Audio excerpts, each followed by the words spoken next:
Inaresto sa Quezon City ang dalawang lalaking magkapatid na nambugbog umano ng isang taxi driver. Nagpanggap pa raw ang mga ito na miyembro ng NBI. Makibalita tayo kay Oscar Oida. Teka. Hindi ako nangungura. I'm asserting my rights. No, I respect yung mga camera. Hindi naman pang showbiz eh. Pag lumabas yung media to, tapos kayo.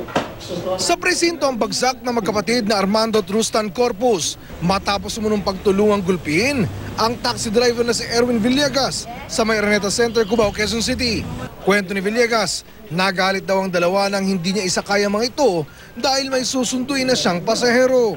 Sinuntok ako kagad-agad lang binanatan, pinagulong nila po ko sa hagdanan po, papunta po ng SM Cubao.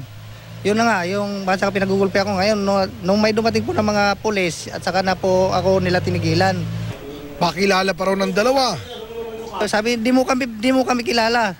Sabi niya, mga taga-NBI kami, sabi niya sa akin. Inamin naman ng mga suspect na hindi sila totoong mga taga-NBI. Nagpakilala kami para irespeto kami. Actually, we're in the practice of law.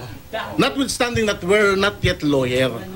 At kung tutuusin nga raw, mas nasaktan pa siya sa pangyayari kesa sa nagre-reklamong taxi driver. Sinugod niya kami. Okay? Huwag ka ng lawyer, para mailabas kami dito ngayon din, oo. Nung sinugod niya kami, Ha? sinugod ko siya ngayon. Dahil nga yung utol ko nga na nandoon eh. Sinugod ko siya.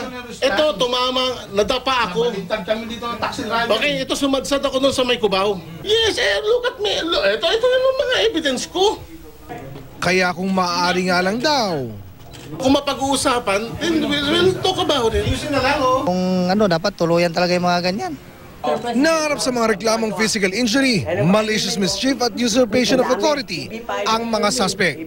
Oscar Oida, GMA News.